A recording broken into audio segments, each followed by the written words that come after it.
Hello everybody, we have been looking at parables of Jesus in our Yellow Chair devotional time, and so I wanted to read a new parable story to you today. But before we do that, I want to share a Bible verse that says Zephaniah 3:17. It said, "The Lord your God is with you, the mighty warrior who saves. He will take great delight in you. In his love he will no longer rebuke you, but will rejoice over you with singing." God singing over you. So think about that as we read this story together, the Song of the King. This is written by Max Lucado. 3 knights sat at a table and listened as their prince spoke. "My father, the king, will give the hand of my sister to the first of you who can prove himself worthy." The prince paused to let the men take in the news. He looked at their faces, each weathered from miles and scarred from battles.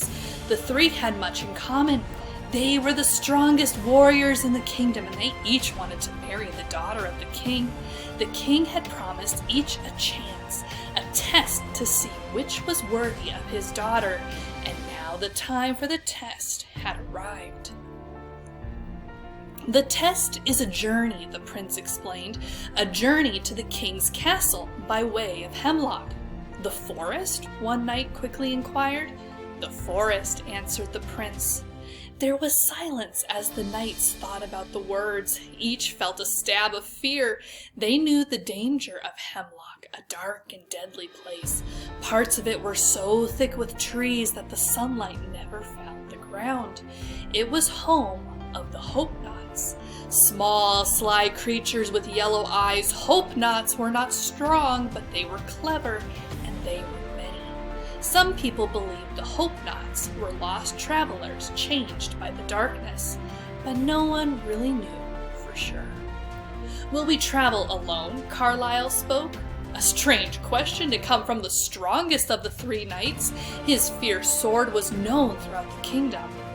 But even this steely soldier knew better than to travel Hemlock alone. "You may each choose one person to travel with you all the way to the castle." "But the forest is dark. The trees make the sky black. How will we find the castle?" This time it was Alan who spoke. He was not as strong as Carlyle, but much quicker. He was famous for his speed. Alan left trails of confused enemies. He had escaped them by ducking into trees or scampering over walls. But quickness is worthless if you have no direction. So Alan asked, "How can we find the way?" The prince nodded, reached into his sack, and pulled out an ivory flute. "There are only 2 of these," he explained, "this one and another in the possession of the king." He put the instrument to his lips and played a soft, sweet song. Never had the knights heard such soothing music. "My father's flute plays the same song. His song will guide you to the castle." "How is that?" Alan asked. 3 times a day the king will play from the castle wall, early in the morning, at noon, and again in the evening. Listen for him, follow his song, and you will find the castle." "There is only one other flute like this one?" "Only one." "And you and your father play the same music?" "Yes." It was Cassidan who was asking. Cassidan was known for his alertness. He saw what others missed. He knew the home of a traveler by the dirt on his boot. He knew the truth of a story by the eyes of the teller. He could tell the size of a marching army by the number of scattered birds in flight. Carlyle and Alan wondered why he asked about the flute. It wouldn't be very long before they found out. "Consider the danger of Hemlock and wisely choose the one who will be with you on your journey," the prince cautioned. And so they did. The next morning the 3 knights mounted their horses and entered Hemlock. Beside each rode the chosen companion. For the people in the king's castle, the days of waiting passed slowly. All knew of the test, and all wondered which knight would win the princess. 3 times a day the king sent his song soaring into the trees of Hemlock, and 3 times a day the people stopped their work to listen. After many days and countless songs, a watchman spotted 2 figures stumbling out of the forest. No one could tell who they were. They were too far from the castle. The men had no horses, weapons, or armor. "Hurry," the king commanded his guards. "Bring them in. Give them medical treatment and food, but don't tell anyone who they are. Dress the knight as a prince, and we will see their faces tonight at the banquet." He then dismissed the crowds and told them to prepare for the feast. That evening, a joyful spirit filled the banquet hall.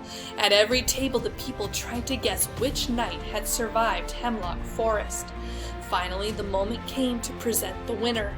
At the king's signal, the people became quiet and he began to play the flute. Once again, the ivory instrument sang. The people turned to see who would enter. Many thought it would be Carlisle, the strongest. Others felt it would be Alan, the swiftest. But it was neither. The knight who survived the journey was Cassidan, the wisest. He strode quickly across the floor, following the sound of the flute one final time, and bowed before the king. "Tell us of your journey," he was instructed.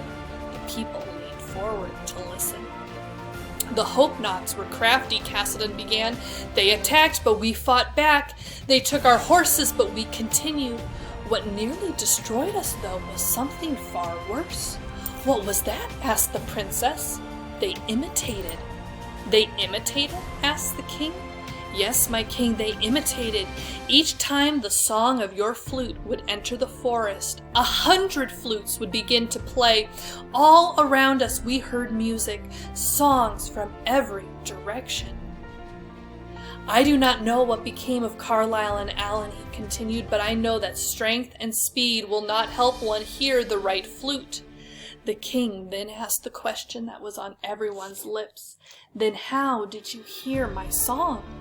"I chose the right companion," he answered, as he motioned for his fellow traveler to enter. The people gasped. It was the prince. In his hand he carried the flute. "I knew there was only one who could play your song exactly like you," Cassidan explained. "There is no one else I would have trusted to be with me all the way, so I asked him to travel with me. As we journeyed, he played your song. I learned it so well that though 1,000 false flutes tried to hide your music, I could hear your song above them all. It was with me all the way." And with that, the celebration began. The end. So it's a parable. What do you think it means? You get to dwell on this story, the song of the king, and think about, what does this teach us about God? What does this teach us about the song that he sings over us of his love? And what does this maybe reveal to us about his son, Jesus? All right, you have a good rest of your day, and Zeus and I will see you next time. Bye.